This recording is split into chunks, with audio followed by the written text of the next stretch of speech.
Good evening. हम Monday के Nifty के व्यू के बारे में डिस्कस करते हैं। देखिए, सबसे पहले जो अपन मंडे ट्यूसडे वेनेसडे तक जो सेलिंग थी, it was a retracement behaviour, but Thursday and Friday it is the real selling. हमने पहले भी डिस्कस किया था, विक्स अगर किसी दिन 8 से 10% बढ़ता है तो उस दिन सेलिंग आएगी। अब दोनों दिन हमने देखा विक्स में मूवमेंट था। पहले दिन 8 से 10% मूवमेंट था और कल भी विक्स बढ़ा हुआ ही था। अब हमारे लिए मंडे के लिए सबसे इंपॉर्टेंट क्या हो जाता है, विक्स मार्केट को सस्टेन करना है तो विक्स को कूल ऑफ होना पड़ेगा। ऐसा नहीं कि मंडे सेलिंग कब आएगी, मंडे सेलिंग जब भी आएगी जब विक्स के चार्ट में आपको मूवमेंट दिखे, विक्स का चार्ट 5-6% या 4% के ऊपर ट्रेड कर रहा हो तो मार्केट में मंडे फिर सेलिंग आ सकती है। मार्केट अपने फ्राइडेज के लो के नीचे अगर ट्रेड कर रहा है तो हमको हमारे शॉर्ट्स एग्जीक्यूट करने, इसलिए हमको if we are willing to short the market we should follow VIX. VIX cool off होता है और विक्स साइडवेज होता है और मार्केट 25,800 के ऊपर ट्रेड करता है तो हम हमारे लॉन्ग ट्रेड्स एग्जीक्यूट कर सकते हैं। अदरवाइज मार्केट अब ऊपर अपने शॉर्ट्स को एग्जीक्यूट करने के लिए आएगा। मार्केट अभी बहुत ज़्यादा पॉजिटिव शेप में नहीं है। मार्केट पॉजिटिव शेप में कब आएगा, जब मंडे मार्केट या तो एक बुलिश सॉर्ट ऑफ एंगल्फिंग जो फ्राइडे की कैंडल है इसको एनगल्फ कर ले और एक ग्रीन बॉडी साइज कैंडल बनाए। हो सकता है वो पैटर्न 15 मिनट, ठीक है, 1 घंटे के चार्ट पे एग्जीक्यूट हो, आप एग्जीक्यूट उसको शॉर्ट टाइम फ्रेम पे करेंगे।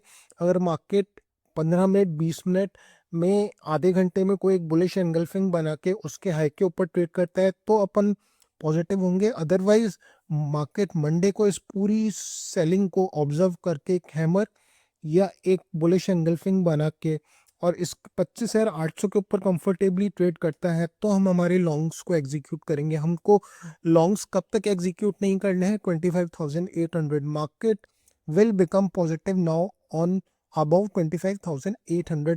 और दूसरी चीज, हमको सबसे ज्यादा क्लोज अपना आइज रखना है विक्स पे। विक्स को हमको देखना है विक्स में क्या कूल ऑफ हो रहा है, विक्स क्या साइडवेज हो रहा है तो हम हमारे लॉन्ग ट्रेड्स 25,800 के ऊपर एग्जीक्यूट करेंगे। अदरवाइज मार्केट अपने पुराने प्राइस एक्शन को रिपीट कर सकता है। मार्केट ऊपर, जैसे आप ये देखिए यहाँ जैसे इन्वर्टेड हैमर का ब्रेकडाउन आया तो मार्केट ने नया लो बनाया।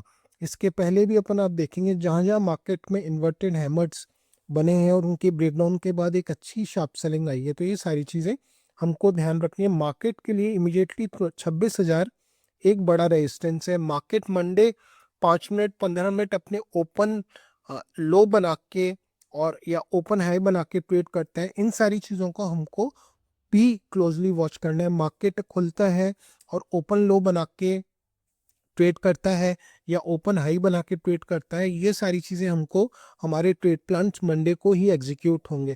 अब मार्केट के लिए सबसे इंपॉर्टेंट लेवल है 25,800। मार्केट को मंडे को 25,800 के लेवल को किसी भी तरह बचाना होगा और उसके ऊपर की क्लोजिंग देनी पड़ेगी, ठीक है। दूसरी चीज़, मंडे को मार्केट एक हैमर भी बना सकता है या एक बुलिश एंगल्फिंग पैटर्न बना सकता है तो हम मानेंगे कि ये जो सेलिंग थी ये ऑब्जर्व हो गई। अदरवाइज मार्केट फ्राइडे के लो को ब्रेक करके with increase in VIX trade करता है तो यहाँ से 200 से 250 पॉइंट की एक हमको डाउन साइड फर फर्दर देख सकती है। बट इसके लिए two things are very important, Friday low and increase in VIX, ठीक है। सेलिंग जब भी आएगी जब विक्स में इंक्रीज होगा, विक्स इंक्रीज नहीं होता, विक्स कूल ऑफ होता है, विक्स यहाँ से नेगेटिव होता है और मार्केट 25,800 के ऊपर निकलता है तो हम हमारे लॉन्ग एग्जीक्यूट करेंगे with a confirmation of 15 minutes, 30 minutes, 1 hour chart and double confirmation on 2 minutes and 5 minutes charts। ये सारी चीज़ें हमको